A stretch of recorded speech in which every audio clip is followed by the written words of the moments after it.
Waalaikumsalam. Alhamdulillah, salatan wassalamu ala rasulillah. Selamat siang teman-teman media cetak dan elektronik yang saya hormati. Sebagaimana teman-teman telah menyaksikan bahwa 3 orang dari saksi yang akan dihadirkan pada hari ini tidak hadir. Saya juga agak sedikit heran karena seyogianya yang dipanggil itu ada 3 wartawan, dan salah satunya yang kita diinfo itu adalah saudara Vincentius Pero, dan ternyata tadi tidak disebut nama beliau, dan justru yang dipanggil itu adalah saudara Rizky Ridho atau Ridho Rizky Ribak atau Eki, yang tidak ada kabar, dan saya yakin minggu depan juga saudara Rizky atau saudara Eki tidak akan hadir. Begitu juga dengan saudara Pahala Barata yang menyampaikan surat sakit.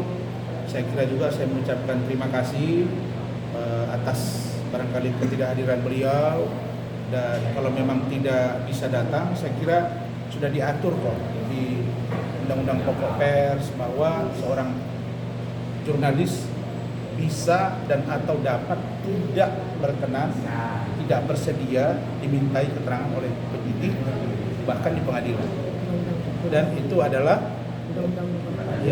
Undang Nomor 40 tahun 1999 tentang pers. Dan karena itu kami tadi mendengar nama AKBP Dodi Haryansa. Ini yang saya tunggu. Saya mendengar itu sebenarnya senang saya, karena ada banyak yang akan saya bongkar terhadap dia, dan saya yakin dia nggak akan kuat menjawab itu. Nah, tetapi yang bersangkutan ternyata sedang pendidikan, dan saya pikir untuk 1 hari minggu depan bolehlah untuk dia datang Wida. Untuk Wida juga bertanya, ada beberapa barang bukti yang kami duga saudara tidak memasukkan, bahkan ahli pun saudara tidak masukkan, sehingga ini akan secara serius kami tanggapi, dan saya tidak akan diam. Sama dengan kasus Denis Syariesti yang diduga memerintahkan Frida Ulianti Sregar untuk mentransfer uang ke penyidik berinisial JPN, dan saya akan ke Sumatera Utara untuk menindaklanjutinya ini sampai tuntas. Artinya kami menemukan kenapa Pak Prof Yongki tidak dimasukkan dalam ahli. Kami duga begitu ya, karena berkas kita pelajari, itu Mak ya. Dan kami terima kasih Majelis Hakim sudah berkenan untuk kami nanti menghadirkan yang bersangkutan. Nanti kenapa dia tidak dimasukkan dalam berkas, lalu kemudian bagaimana keterangan Pak Yongki, nanti kalian akan dengar sendiri. Insya Allah semakin hari kami makin melihat bahwa proses persidangan ini dan fakta yang kami temukan di lapangan semakin menambah keyakinan bahwa saya tidak bersalah. Poin yang kedua adalah tentang iklim hakim. Itu memang fakta yang saya lihat, bahwa dia itu naik turun melalui lift. Kita lewat tangga, dan tangga sini keluar masuk cuma 1, benar nggak? Kenapa? Kok ada pengistimewaan begini? Nah, saya terima kasih hakim juga sudah merespon dengan baik, dan bahkan disepakati setiap sidang itu akan ada 3 orang. Minimal 3 orang, karena memang ini sudah berlangsung 4 bulan. 12 Desember pertama kali sidang. Nah, kalau 12 Desember, 12 Januari, 12 Februari, 12 Maret, 12 April, sekarang 17, sudah 4,5 bulan. Dan sidangnya ini yang ke-11. Yang ke-11. Kalau kita hitung, minggu depan sekali lagi, tambah 2 kali ahli dari pihak mereka, berarti 3 kali, tambah dari kami 2 kali untuk fakta, 2 kali untuk ahli. Kalau kita hitung sekarang untuk pemeriksaan ahli dan saksi fakta masih ada 10 kali lagi. Kalau 10 kali plus pemeriksaan saya dari hakim berarti 12 kali. Sampai pada kesimpulan 13 kali. Kalau 13 kali tambah 11 berarti 24 kali sidang. Ini sangat luar biasa ini. Nah, karena itu kami berharap agar jadwal yang disepakati tadi oleh JPU dan tim hukum kami juga akan mengupayakan. Dan mudah-mudahan sikap dari Ibu Majelis, Ketua Majelis dan anggota Majelis ini akan tetap seperti ini, dan kami yakin dalam lubuk hati mereka yang paling dalam mereka pasti tahu saya bersalah atau tidak. Barangkali itu dari saya. Silakan Pak Lecu. Ya, kita pada saat ini kan hari ini ada keterangan saksi ya yang dihadirkan oleh jaksa penuntut umum. Tapi faktanya tidak ada yang hadir, ya kan? Kita diberikan kesempatan untuk dihadirkan lagi minggu berikutnya ya. Kalau nggak salah tanggal 29. Yang terakhir. Itu diberikan kesempatan terakhir. Jadi nggak apa-apa. 24 ya? 24 atau 29? 29 Bang. 29 ya? 24 berarti libur? Libur. Nah, 29 ya kalau nggak salah ya. Nah, jadi memang yang saya tunggu-tunggu adalah Pak Dodi selaku penyidik. Yang saya agak bingung kenapa penyidik kok dihadirkan.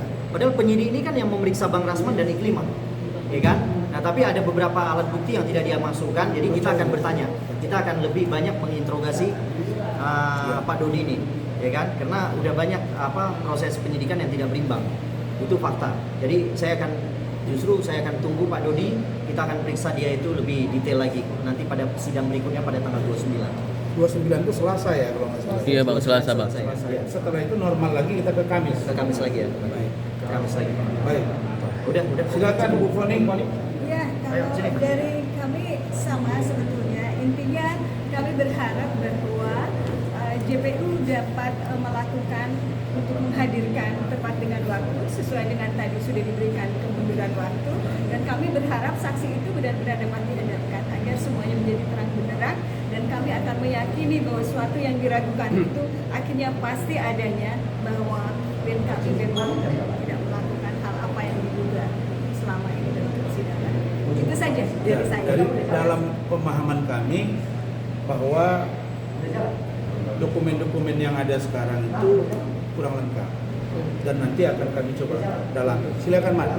Ini Rahmat yang bongkar-bongkar, cukup ya. Pak Is.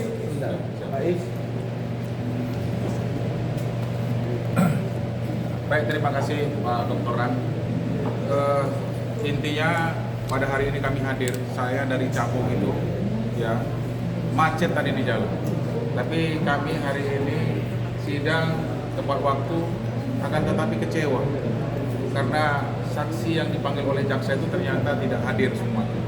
Dan tadi saya langsung melihat surat yang mengatakan mereka tidak hadir, ada yang sakit, tapi ada 2 lagi tadi kami tidak tahu ya. Tapi itu dinyatakan tadi ada pendidikan kepada saudara Dodi itu. Nah, ini sangat kecewa kami. Jadi kami minta supaya untuk yang akan datang, saksi-saksi yang dipanggil oleh jaksa penuntut umum itu hadirlah.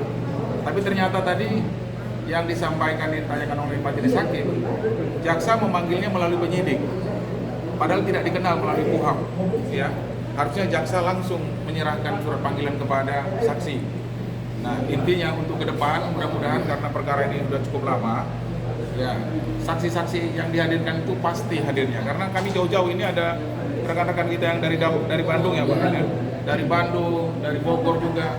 Kita pagi-pagi juga hadir di sini tepat waktu dengan Pak Dr. Ran juga. Nah, kemudian tadi yang disampaikan oleh klien kami Pak Rasman, ada beberapa berkas yang tidak ditemukan. Kita tahu bahwa ketika berkas itu tidak diserahkan kepada jaksa atau diduga dihilangkan oleh penyidik atau diduga dihilangkan oleh jaksa, itu bisa dikenakan pelanggaran hukum ya, diduga pelanggaran hukum yang mana menghilangkan barang bukti. Jadi barangkali nanti kita akan memproses, nanti kita diskusi tersendiri tim dan Pak Rasman untuk memproses ketika bila ada tidak kami temukan berkas-berkas itu dihadirkan oleh jaksa penuntut umum. Terima kasih. Silakan Bu Ida. Assalamualaikum, selamat Idul Fitri ya semua teman-teman. Ada beberapa poin yang seharusnya Bang Rasman tidak pada posisi seperti ini. Pertama, kami ketahui bahwa ada beberapa dokumen yang dihilangkan itu yang fatal. Kemudian kita tidak mengerti bagaimana pihak penyidik membangun konstruksi hukum yang benar dan baik itu. Kenapa? Di sini kan klien Bang Rasman adalah Iklim Hakim. Seharusnya Iklim Hakim itu diputuskan dulu, udah ingkrah dia berkekuatan hukum yang tetap, baru di situ kelihatan kesalahan Bang Rasman sebagai advokat. Bang Rasman tidak boleh diidentikan, disamakan dengan advokat, dengan klien, karena dia berdiri sendiri, karena dia sebagai advokat yang punya hak imunitas membela klien baik di dalam maupun di luar pengadilan. Nah, dalam hal ini kita indikasi ya ada permainan untuk memaksakan perkara ini masuk sehingga ini menjadi rancu. Saya menganggap ini unscrewable. Ini sangat kabur. Kenapa? Karena Iklim Hakim yang melakukan yang menjadi klien, dia adalah pelaku yang membuat pelecehan itu, yang melaporkan pelecehan itu, dan dia adalah pelaku mengakibatkan yang dinyatakan katanya ini pencemaran nama baik. Nah, nama baik siapa yang dicemarkan? Nah, itu kan antara hubungannya dengan Hotman Paris. Nah, kalau itu sudah terbukti bahwa dia yang pencemaran nama baik itu tidak ditemukan oleh Iklim Hakim, bahwa itu adalah rekayasa dari Bang Rasman, baru Bang Rasman diperiksa. Ini kan tidak dipaketkan. Inilah rancunya penegakan hukum saat ini, khusus untuk Bang Rasman. Ini sangat gila. Banyak dokumen-dokumen yang meringankan, yang seharusnya Bang Rasman tidak ada di titik ini, itu indikasi ya dihilangkan. Kami sudah menemukan dokumen-dokumen yang tidak dilakukan. Apalagi ada kita mau mengadakan pertemuan dengan gelar perkara. Gelar perkara tidak perkara khusus, juga mereka tidak menerima. Jadi kita tidak dapat membela diri di sini. Makanya hal keributan itu terjadi karena Bang Rasman juga tertekan tidak dapat membela diri, baik di kepolisian, di kejaksaan. Mudah-mudahan hakim hari ini sudah mulai mengerti dengan persoalan ini.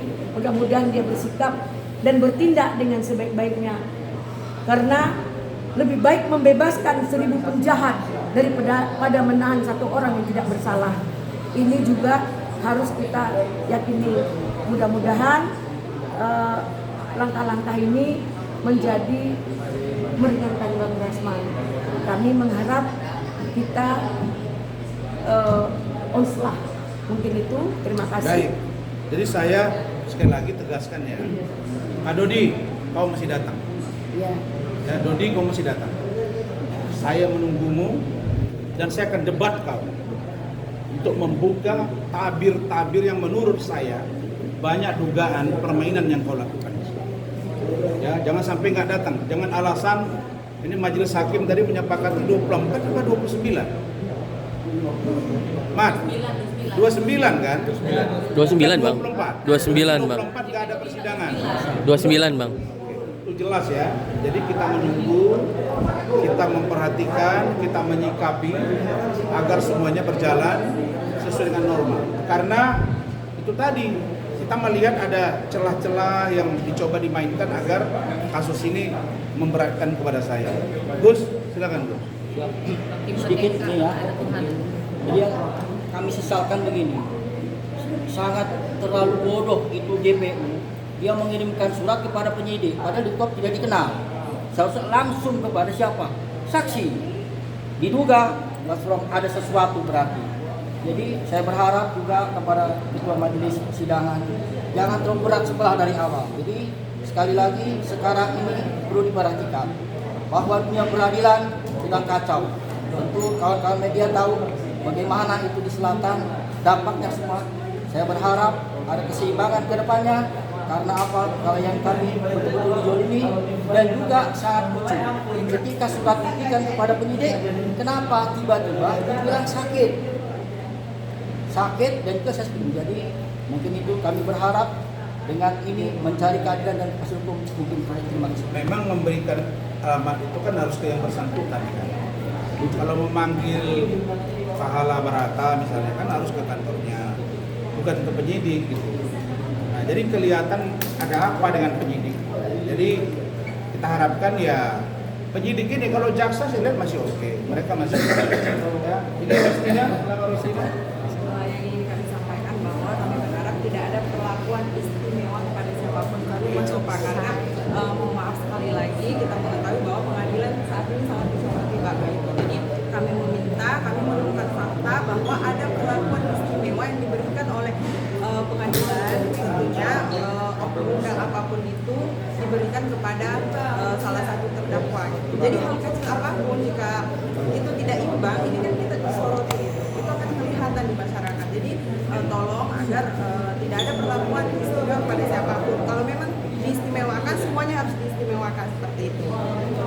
Baik, ini Rostina, wakil managing partner kantor saya. Cukup? Ya, thank you.